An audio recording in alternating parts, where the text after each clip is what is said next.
Вечно ке ја сакам, горка ја своја, Скопје каже ми.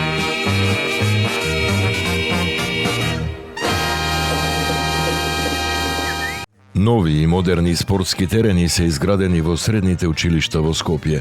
Градоначалникот Орце Ѓоргиевски истакна дека терените се опремени со квалитетни и издржливи полипропиленски подови со цел да се обезбедат побезбедни и подобри услови за спорт и рекреација на средношколците. Од градот велат дека инвестициите во спортската инфраструктура ќе продолжат со фокус на здравите навики и развојот на младите. Започнаа градежните активности за реконструкција на првата фаза од патниот правец Добридол Марков манастир во должина од 500 метри. Проектот предвидува изградба на атмосферска канализација, со што треба да се подобрат безбедноста и условите за движење на жителите. Од општина Сопиште велат дека станува збор за реализација на едно од ветувањата од нивната програма.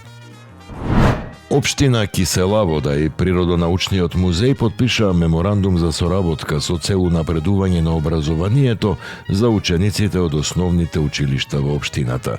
Соработката предвидува стручни водства, тематски работилници, предавања и практична настава.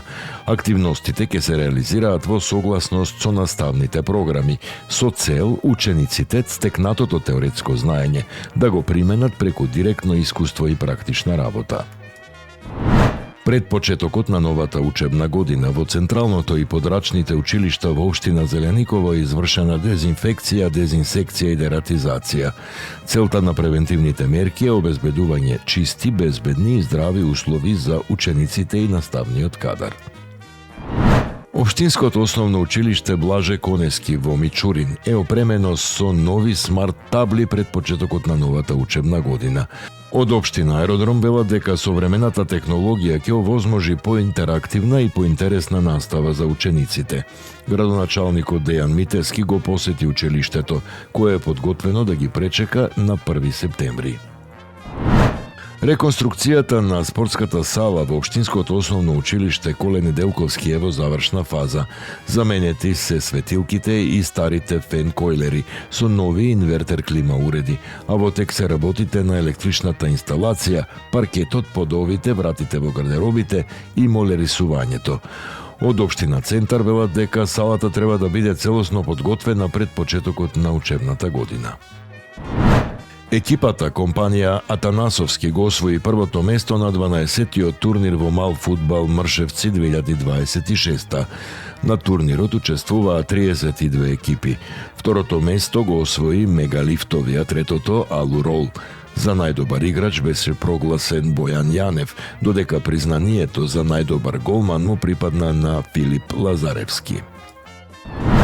Над 4000 карпошани присуствуваа на концертот на Даци Александар на плоштадот Млечен во рамките на Карпошово културно лето.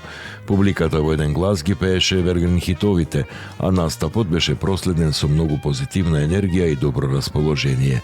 На сцената настапија и сестрите Маријана и Росана.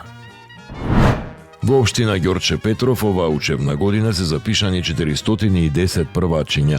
За нив се обезбедени анатомски ранци, училишен прибор и бесплатна ужинка, а по почетокот на учебната година секој прваче ќе добие еднократна парична поддршка од 3000 денари.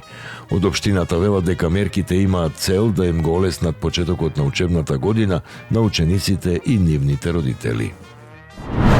Екипите на јавното предпријатие Водовод и канализација Скопје денес проведуваат теренски активности за одржување на канализацијската мрежа. Се расчистуваат шахти, се одзапнуваат атмосферски канализации, се чистат сливници и фекални шахти.